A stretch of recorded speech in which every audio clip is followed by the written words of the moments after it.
Halo teman-teman, mungkin kemarin lu dapat surat juga ya himbauan dari IKPI buat anggota IKPI ya, tapi ini disebar buat teman-teman semua juga kepada kita semua ya.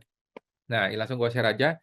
IKPI membuat surat khusus ya, surat resmi kepada semua orang, himbauan mendaftarkan izin kuasa hukum di pengadilan pajak ya, kepada semua anggota IKPI dan gua rasa semua orang juga bisa dapat informasi ini ya.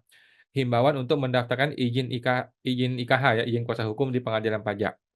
Berkenaan dengan putusan MK nomor 26 2023 yang antara lain memindahkan kewenangan pembinaan organisasi, administrasi, dan keuangan dari pengadilan pajak, yang awalnya Kementerian Keuangan berubah menjadi Mahkamah Agung. Jadi selama ini pengadilan pajak itu ada di 2 kaki ya, setengah di Kemenkeu, setengah di MA. Tapi nanti akan berpindah seluruhnya kepada MA maksimal 31 Desember 2026 kalau nggak salah.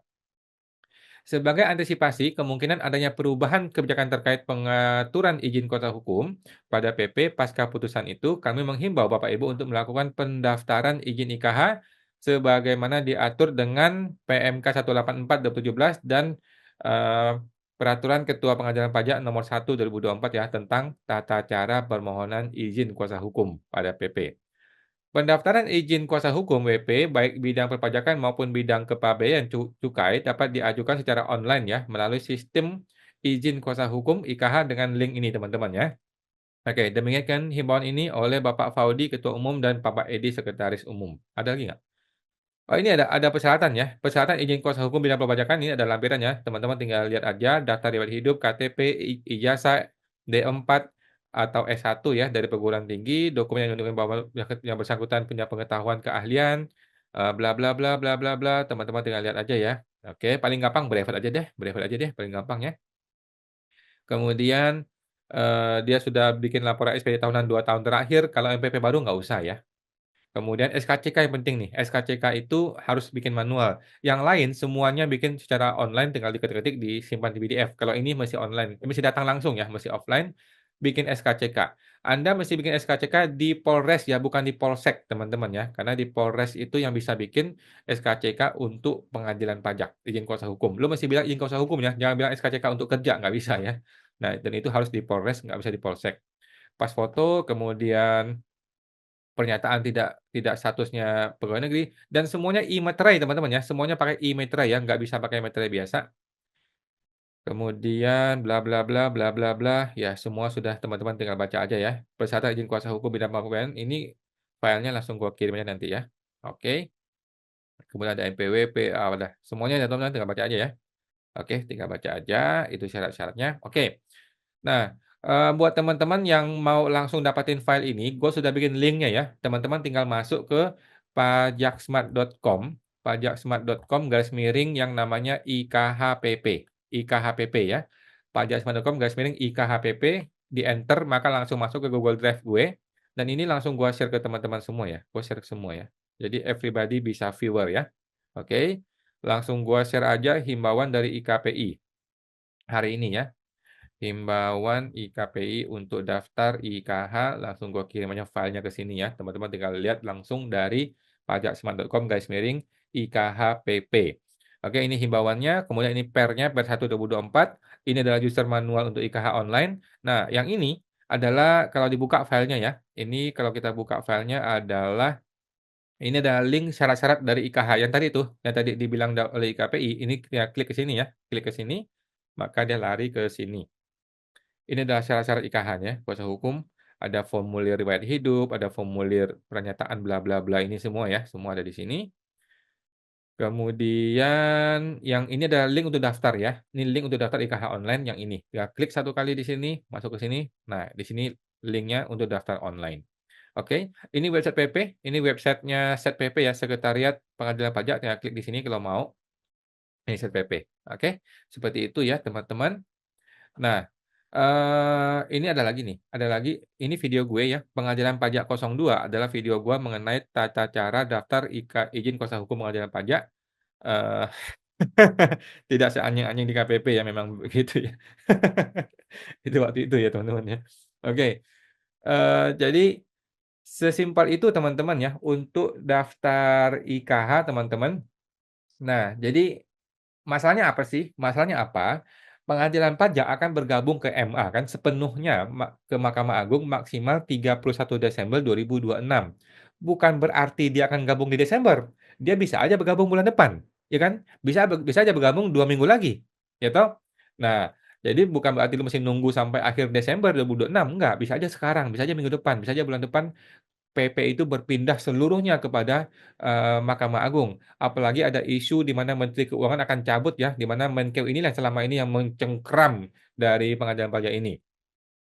Nah, apa yang akan terjadi kalau PP akhirnya bergabung kepada Mahkamah Agung? Nah, kemungkinan ya, kemungkinan yang kita khawatirkan dan semua orang khawatir ini ya di dunia konsultan pajak adalah hanya pengacara atau advokat atau yang sarjana hukum yang boleh beracara di pengadilan pajak.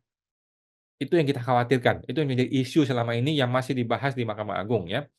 Akibatnya apa? Akibatnya Anda-Anda semua nih, kita-kita ini yang punya izin konsultan pajak, yang mengerti pajak, menguasai pajak, yang pegang klien, kita nggak bisa beracara. Kita nggak bisa beracara di pengadilan pajak gara-gara kita ini bukan SH atau kita ini bukan advokat, gitu loh. Kalau gue sih udah kuliah advokat dari 4 tahun yang lalu teman-teman ya, gue sudah akan lulus nih tahun ini. Tetapi teman-teman yang di sini kan mungkin lu konsultan pajak tapi lu belum SH atau mungkin mungkin lu udah nggak terkejar waktunya untuk dapat SH gitu ya. Nah, jadi teman-teman harus kuliah SH ya. Jadi lu konsultan pajak yang sekarang sedang menjadi konsultan pajak atau ingin jadi konsultan pajak, Anda harus kuliah SH dari sekarang ya. Nah, tetapi itu mungkin nggak terkejar, nggak apa-apa, tapi sambil dijalanin SH-nya. Nah, ada kemungkinan kalau bukan SH, nggak bisa beracara di pengadilan pajak yang sudah ada di bawah MA nanti, oke?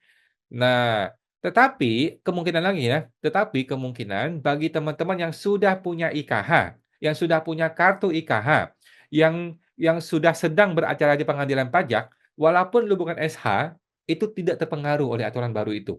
Nah, kemungkinan seperti itu teman-teman ya. Nah, lu yang sudah punya kartu IKH tapi belum SH, tetap bisa beracara di pengadilan pajak. Itu yang diantisipasi oleh IKPI ini, gitu ya. Nah, jadi aturan yang baru yang bilang SH hanya boleh SH yang beracara di pengadilan pajak itu, mungkin aturan itu berlaku bagi orang-orang yang belum daftar IKH. Kemungkinannya seperti itu, oke. Orang yang sudah punya IKH akan ditransfer otomatis bisa beracara di pengadilan pajak di bawah MA untuk jangka waktu tertentu, contohnya seperti itu, gitu ya. Nah, kemudian apa itu IKH? IKH adalah, khusus untuk, kuasa hukum yang khusus untuk di pengadilan pajak ya, sama seperti kartu advokat. Kartu advokat itu bisa beracara di pengadilan, di semua pengadilan ya, kecuali pengadilan pajak gitu ya. Pengadilan pajak mesti izin kuasa hukum kartu IKH khusus. Nah, buatnya IKH itu gratis teman-teman ya, gratis, tidak perlu ujian, nggak perlu ngapa-ngapain, nggak perlu aneh-aneh, nggak usah ujian sertifikasi yang aneh-aneh yang 1.000 orang ujian, 3 orang yang lulus tuh nggak perlu gitu teman-teman ya. Nah, jadi gratis, teman-teman silakan segera daftar. Nah, siapa aja yang bisa mendaftar teman-teman ya, gue share lagi deh ya. Siapa aja yang boleh dan syaratnya bisa mendaftar IKH. Ini sudah gue bikin di video gue yang terdahulu ya, video pengadilan pajak 02. Ada 3 jalur Anda masuk menjadi IKH. Jalur pertama adalah lu D4 atau S1 di bidang administrasi fiskal atau akuntansi atau perpajakan. Dan lu tidak perlu punya brevet, USKP ataupun seorang konsultan pajak, tidak harus. Ya, kalau lu S1 akuntansi, pajak atau fiskal, maka lu bisa langsung nembus langsung IKH. Jalur kedua adalah lu D4 atau S1 di bidang apapun boleh ya, bukan pajak gitu ya, ditambah sertifikat brevet pajak. Oke, simple. Sederhana teman-teman ya, simpel ya. Lu tinggal cari brevet aja, di online ada banyak, di offline juga banyak, di mana-mana ada banyak, yang mahal ada, yang murah ada, yang sedang ada. Jadi tinggal ikut brevet saja. Jalur ketiga adalah D4 atau S1 di bidang apapun, ditambah lu surat pernah bekerja di pemerintahan di bidang perpajakan. Contohnya lu seorang mantan AR, mantan pemeriksa pajak, mantan Kakap, itu dibantu lah ya, gitu ya. Jadi, semua orang bisa menjadi kuasa hukum di pengadilan pajak, teman-teman ya. Minimal D4 atau S1. Kalau D4, maka lu pasti bisa dapat IKH. Lu tinggal pilih jalur 1, jalur 2, jalur 3 tadi itu, teman-teman ya. Nah, jadi kenapa kita perlu daftar sekarang, teman-teman? Kenapa IKP menghimbau perlu daftar sekarang? Karena kalau lu daftar nggak ada ruginya, Bos, ya. Banyak orang tuh malas kerja, malas mulai karena malas aja gitu loh, padahal nggak ada ruginya. Lu nggak ada ruginya, ya lu tinggal bikin SKCK, kemudian isi-isi drafting semua, bikin riwayat hidup dan sebagainya, pas foto kirim semua, udah jadi dapat, udah gitu aja teman-teman ya. Tidak ada ruginya, itu teman-teman yang bikin SKH ini. Kalau lu punya kartu IKH, lu bisa pajang tuh di Instagram lu, di YouTube lu, atau di mana pun, "Wih, lumayan juga nih, orang ini bisa belajar di pengadilan pajak," gitu kan. Nah, walaupun lu nggak pernah belajar, nggak apa-apa juga, tapi dapat kartunya gitu kan. Nah, dan dapat kartu ini teman-teman, powerful loh ya. Sewaktu-waktu lu ketemu oknum pajak yang lu nggak bisa handle dan lu harus gugat dia ke pengadilan, lu sudah punya kartunya. Lu udah nggak kelabakan cari kartunya lagi. Gitu teman-teman ya. Dan yang paling penting, ketika PP itu berpindah ke MA nanti dan betul-betul ada aturan bahwa hanya advokat yang bisa beracara di pengadilan pajak, bersyukurlah Anda yang sudah punya kartu IKH. Karena kemungkinan kartu IKH lu tuh tidak akan otomatis dicabut, gara-gara lu belum advokat. Nah, jadi segera teman-teman ya, IKP sudah betul, segera daftarkan IKH. Segera, hari ini juga teman-teman ya, kalau perlu minggu ini, hari ini, atau minggu depan, segera daftarkan supaya 1 bulan kemudian sudah dapat kartu IKH-nya. Paling 2 minggu sudah dapat kartu IKH teman-teman ya. Nah, dengan kartu IKH, lu bisa beracara di pengadilan pajak dan lu sudah nggak usah takut ketemu dengan oknum pajak ya. Kalau ketemu oknum, kita gugat pengadilan aja biar tahu rasa gitu ya teman-teman ya. Oke, sampai jumpa, semoga terbantu.